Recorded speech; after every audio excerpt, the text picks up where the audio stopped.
بسم الله الرحمن الرحيم. الحمد لله رب العالمين والصلاة والسلام على سید الانبیاء والمرسلین.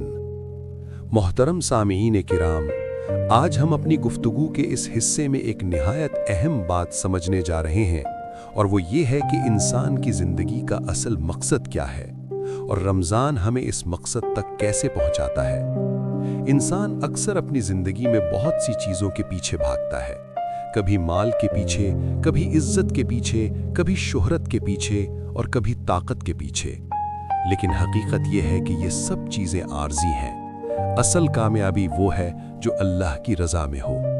اللہ تعالیٰ فرماتے ہیں کہ ہم نے انسان کو پیدا ہی اپنی عبادت کے لیے کیا ہے، یعنی انسان کا اصل مشن یہ نہیں کہ وہ صرف دنیا کمائے، بلکہ اصل مشن یہ ہے کہ وہ اللہ کو پہچانے، اللہ کے حکم پر چلے اور اپنی زندگی کو اللہ کے حوالے کر دے۔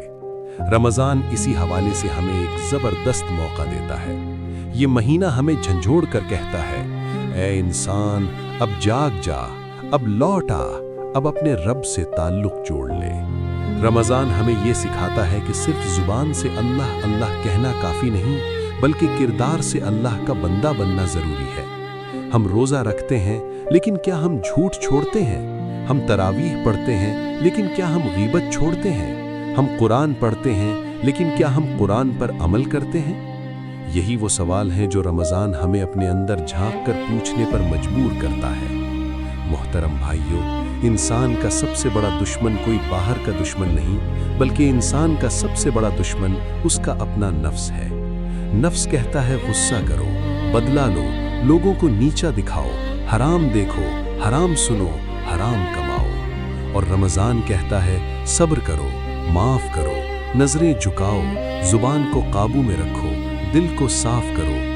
اصل جہاد یہی ہے، اپنے نفس کے خلاف جہاد۔ نبی کریم صلی اللہ علیہ وسلم نے فرمایا، طاقتور وہ نہیں جو کسی کو گرا دے، بلکہ طاقتور وہ ہے جو غصے کے وقت خود کو قابو میں رکھے۔ رمضان ہمیں یہی طاقت سکھاتا ہے، یہ ہمیں کنٹرول سکھاتا ہے، یہ ہمیں خود پر قابو پانا سکھاتا ہے۔ ہم دیکھتے ہیں کہ آج کا انسان ہر چیز پر ریاکٹ کرتا ہے، ذرا سی بات پر لڑ پڑتا ہے، ذرا سی بات پر گالی دے دیتا ہے، ذرا سی بات پر نفرت پال لیتا ہے۔ لیکن رمضان ہمیں یہ سکھاتا ہے کہ خاموشی بھی عبادت ہے، صبر بھی عبادت ہے، معاف کرنا بھی عبادت ہے۔ رمضان ہمیں یاد دلاتا ہے کہ تم صرف ایک جسم نہیں ہو، تم صرف گوشت و پوشت کا ڈھانچہ نہیں ہو، بلکہ تم ایک روح ہو، اور روح کی غذا قرآن ہے۔ اسی لیے رمضان میں قرآن نازل ہوا، تاکہ انسان اپنی روح کو زندہ کرے، اپنے دل کو زندہ کرے، اپنے ایمان کو زندہ کرے۔ آج ہمارا سب سے بڑا مسئلہ یہ نہیں کہ ہمارے پاس سہولیات کم ہیں، بلکہ اصل مسئلہ یہ ہے کہ ہمارے دلوں میں سکون نہیں ہے۔ ہم سب کچھ رکھتے ہیں لیکن خوش نہیں ہیں، ہم ہنستے ہیں لیکن اندر سے ٹوٹے ہوئے ہیں، اور اس کی وجہ یہ ہے کہ ہم نے اللہ کو چھوڑ کر سب کچھ پکڑ لیا ہے۔ رمضان ہمیں واپس بلاتا ہے، آؤ اللہ کی طرف، آؤ سجدے کی طرف، آؤ دعا کی طرف، آؤ آنسوؤں کی طرف۔ یہ وہ مہینہ ہے جس میں اللہ بندے کے آنسوؤں کو بھی قبول کرتا ہے، اللہ بندے کی خاموش آہ کو بھی سنتا ہے، اللہ بندے کی ٹوٹی ہوئی توبہ کو بھی قبول کر لیتا ہے۔ بس شرط یہ ہے کہ توبہ سچی ہو، دل سے ہو، اور واپس گناہ کی طرف نہ لوٹا جائے۔ رمضان ہمیں یہ بھی سکھاتا ہے کہ ہم صرف اپنے لیے نہ جئیں، بلکہ دوسروں کے لیے بھی جئیں۔ بھوک ہمیں غریب کا احساس دلاتی ہے، پیاس ہمیں مجبور انسان کی حالت سمجھاتی ہے، اور افطار ہمیں شکر سکھاتا ہے۔ اصل روزہ وہ ہے جس کے بعد انسان نرم دل ہو جائے، انسان رحم دل ہو جائے، انسان متواضع ہو جائے۔